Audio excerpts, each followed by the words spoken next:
मसीह यीशु के अजीम जलाली और फतमन नाम में आप सबको हमारा सलाम। अजीज़ों, हम आपको अपनी कई वीडियोस में जैसा कि बता चुके हैं कि बाइबल मुक़द्दस दुनिया की सबसे ज़्यादा बेस्ट सेलिंग किताब है और बाइबल मुक़द्दस के नाम पर कई वर्ल्ड रिकॉर्ड भी हैं।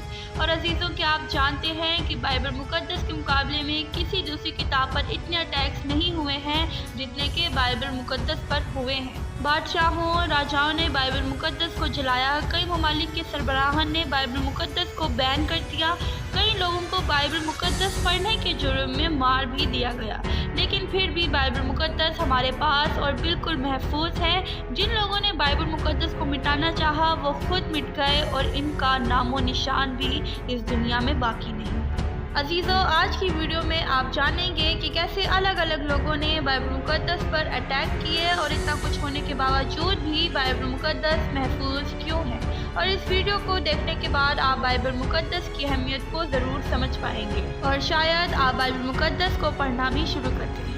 अजीज़ों, 284 AD में डायक्लोशियन शहनशाह बना। डायक्लोशियन एक रोमी शहनशाह था और उसने शुरुआत के 19 साल बहुत ही सुकून और प्यार मोहब्बत से मसीहियों के साथ गुजारे।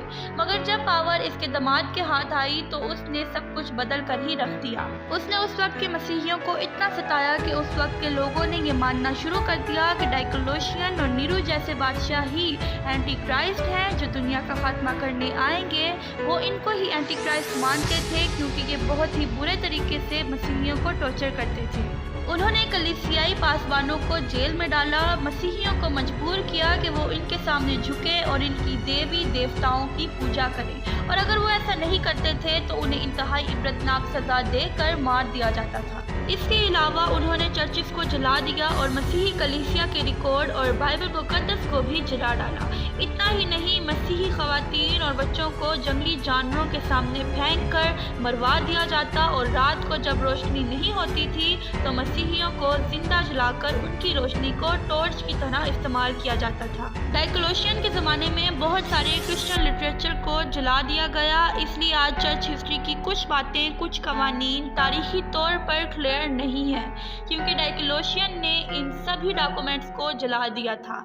लेकिन अब देखिए, इतना सब कुछ होने के बावजूद भी बाइबल मुक़द्दस हमारे पास मौजूद है। डायक्लोशियन तो आया और चला गया, लेकिन बाइबल मुक़द्दस आज भी हमारे पास है और हम इसे पढ़ सकते हैं। फ्रेंच एथिस्ट वोल्टायर, जो कि फ्रांस थे, उन्होंने बाइबल का एक बार मजाक बनाते हुए एक बात कही थी। उन्होंने कहा था कि आज से 100 साल बाद बाइबल का वजूद मिट जाएगा, लोग भूल जाएंगे कि बाइबल नाम की कोई चीज़ भी थी। लेकिन ऐसा नहीं हुआ, बल्कि वोल्टायर की मौत के 100 साल बाद इन्हीं के घर में बाइबल मुक़द्दस छपने की प्रिंटिंग प्रेस लगी जो फ्रेंच बाइबल सोसाइटी ने लगाई थी। तो वोल्टायर जो कहता था कि 100 साल के बाद बाइबल मुक़द्दस गायब हो जाएगी, उनके मरने के 100 साल बाद उन्हीं के घर में बाइबल मुक़द्दस छपनी शुरू हो गई और वोल्टायर की बातें भी हम सब के सामने झूठ साबित हुई। लोग बाइबल को भूले नहीं, बाइबल मुक़द्दस आज भी हमारे पास है और आज भी दुनिया में सबसे ज़्यादा बिकने वाली और सबसे ज़्यादा पढ़ी जाने वाली एक किताब है। लिलिन, मार्क्स, जोसेफ स्टालिन, ये सब के सब बाइबल मुक़द्दस के बहुत बड़े दुश्मन थे। इन्होंने कहा था कि आने वाली नस्लों में लोग बाइबल को भूल जाएंगे, आने वाली नस्लों में कोई भी बाइबल को नहीं पढ़ सकेगा। लेकिन हम आज भी बाइबल पढ़ते हैं और बाइबल वैसी की वैसी ही है। सोवियत यूनियन के वक्त बहुत से लोगों से बाइबल छीन ली गई, चर्चिस को म्यूजियम में कन्वर्ट कर दिया गया और सैकड़ों मसीहियों को सरेआम मार दिया गया। तो इतना सब कुछ करने के बाद भी क्या वो बाइबल को रोक पाए?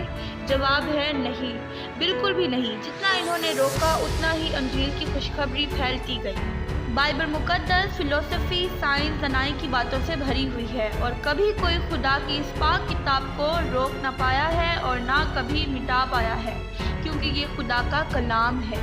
अजीज़ों, इतना ही नहीं, इतने अटैक होने के बावजूद भी खुदा के कलाम की खुशखबरी पूरी दुनिया में फैलती जा रही है। अजीज़ों, आज आपकी बाइबल कहाँ है? क्या आप उसे डेली पढ़ रहे हैं या घर में कहीं रखकर भूल गए हैं?